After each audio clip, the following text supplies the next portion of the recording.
আওয়ামী লীগের গত ১৬ বছরের শাসন ফ্যাসিবাদ ছিল এই প্রশ্নে একমত হইতে হবে। এটা গণতন্ত্র ছিল না, এটা গণতন্ত্র ছিল না। আওয়ামী লীগ যতদিন পর্যন্ত স্বীকার না করবে যে সে ফ্যাসিবাদী শাসন প্রবর্তন করছে, ততদিন পর্যন্ত তাকে গণতান্ত্রিক রাজনৈতিক দল হিসাবে বিবেচনা করা যাবে না। এই ১৬ বছরের ফ্যাসিবাদ কোনো লোকাল ফ্যাসিবাদ ছিল না। আমরা ৯০ গণতন্ত্রের জন্য আন্দোলন করছি। এরশাদ তখন ক্ষমতায় ছিলেন, আর্মির জেনারেল ছিলেন, কিন্তু উনি কোনো বাইরের দেশের হয়ে এই দেশে ভূমিকা পালন করেন নাই। যখন এরশাদের পতন হলো, এরশাদ জেলে গিয়েছেন, জেলে থেকে উনি ৫টা ইলেকশন জিতছেন। আজকে যখন হাসিনার পতন হলো, তখন শেখ হাসিনা এখন কোথায়? কেন উনি ভারতে? ওনার তো বাংলাদেশে থাকার কথা। তাহলে এই ফ্যাসিবাদ ভারতীয় আধিপত্যবাদ। এই ১৬ বছরের ফ্যাসিবাদ ভারতীয় আধিপত্যবাদ। এই দেশের তরুণ প্রজন্ম এই আধিপত্যবাদকে না বলেছে। বাংলাদেশে আগামী দিনে কোনো পাকিস্তানপন্থীও থাকবে না, কোনো ভারতপন্থীও থাকবে না। এই দেশে আমরা বাংলাদেশপন্থী, এই দেশে আমরা বাংলাদেশপন্থী। বাংলাদেশে তার গণতন্ত্র, তার অর্থনৈতিক উন্নয়ন, তার সমাজ বিনির্মাণ, তার রাষ্ট্র বিনির্মাণ, এটি হবে আমাদের রাজনৈতিক এজেন্ডা ইনশাআল্লাহ। জুলাইয়ের অভ্যুত্থান যদিও ছাত্রদের নেতৃত্বে হয়েছে, বিশ্ববিদ্যালয় থেকে শুরু হয়েছে, কিন্তু এই গণ অভ্যুত্থানে এই দেশের সকল শ্রেণী এবং পেশার মানুষ অংশগ্রহণ করেছে। এইখানে আওয়ামী লীগ বিরোধী এবং এই ফ্যাসিবাদী সিস্টেমের অংশ ছিল না এরকম সকল রাজনৈতিক দল অংশগ্রহণ করেছে।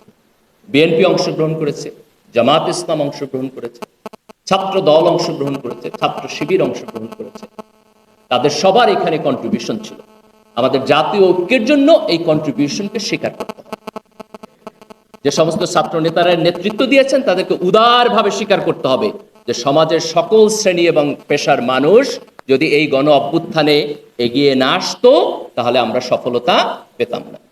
এমনকি আওয়ামী লীগের মধ্যেও যারা খুব বেশি খারাপ হয়ে যায় নাই, কিছুটা ভালো ছিল, তারাও শেষের দিকে গণ অভ্যুত্থানের পক্ষে নামছে। আমি তাদেরকে ধন্যবাদ জানাই।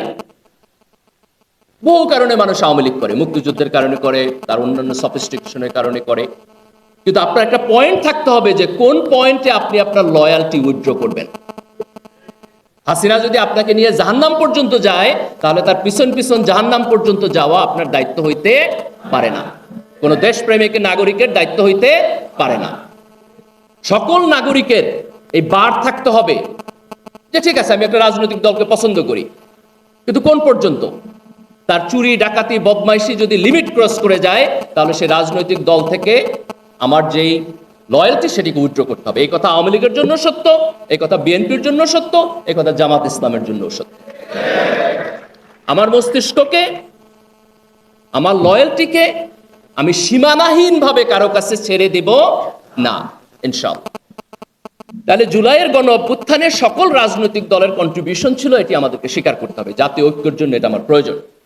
আমরা যদি অল্প কিছু লোক যদি মনে করে যে না, জুলাইয়ের গণ অভ্যুত্থান আমি করেছি আর কেউ করে নাই, তাহলে তার মধ্যে দিয়ে আমাদের যে জাতীয় ঐক্য সেটি হবে না।